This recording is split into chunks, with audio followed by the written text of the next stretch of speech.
అందరూ పండగకి పుట్టింటికి వెళ్ళి బాగా ఎంజాయ్ చేస్తున్నారా? ఈ పండగ సందర్భంగా నేను నా లైఫ్‌లో జరిగిన ఒక చిన్న సందర్భం చెప్తాను.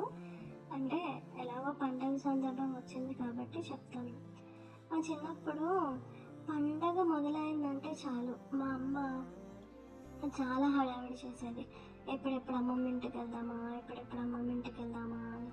అసలు మాకు సంక్రాంతి సెలవులు ఇచ్చినప్పటి నుంచి తనస్సలు ఎప్పుడెళ్ళాలి, ఎప్పుడెళ్ళాలి అని చాలా ఆరాటపడేది.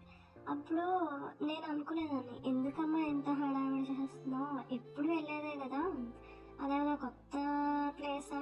లేకపోతే ఏదైనా కొత్తగా ఏమన్నా ఉంటదా అక్కడ? ఎప్పుడు వెళ్ళేదే కదా! అదే ఇల్లు, అదే మనుషులు, ఎందుకంత హడావిడి చేస్తావు అని అనుకునేవాళ్ళం మేము. అలా ప్రతి సంవత్సరం వెళ్ళేవాళ్ళం, బానే ఉండేది.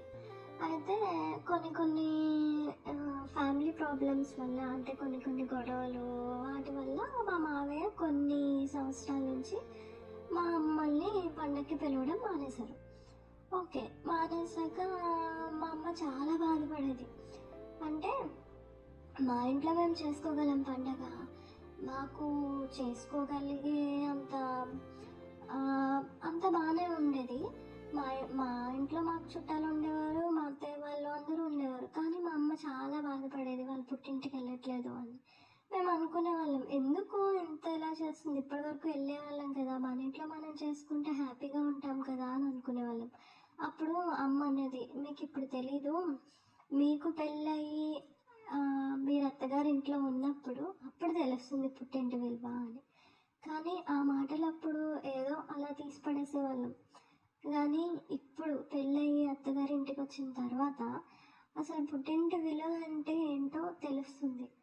అలాగే ఈరోజు నేను కూడా మా పండగకి మా అమ్మగారింటికి వెళ్ళలేకపోయాను. సో, వెళ్ళిన వాళ్ళు అది మీ అదృష్టం అనుకోండి.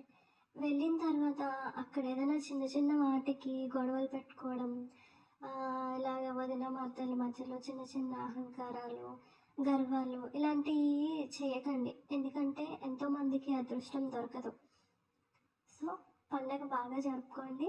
ఆ 3 రోజులు ప్రశాంతంగా ఏ గొడవలు లేకుండా హ్యాపీగా ఉండండి. అందరికీ హ్యాపీ సంక్రాంతి.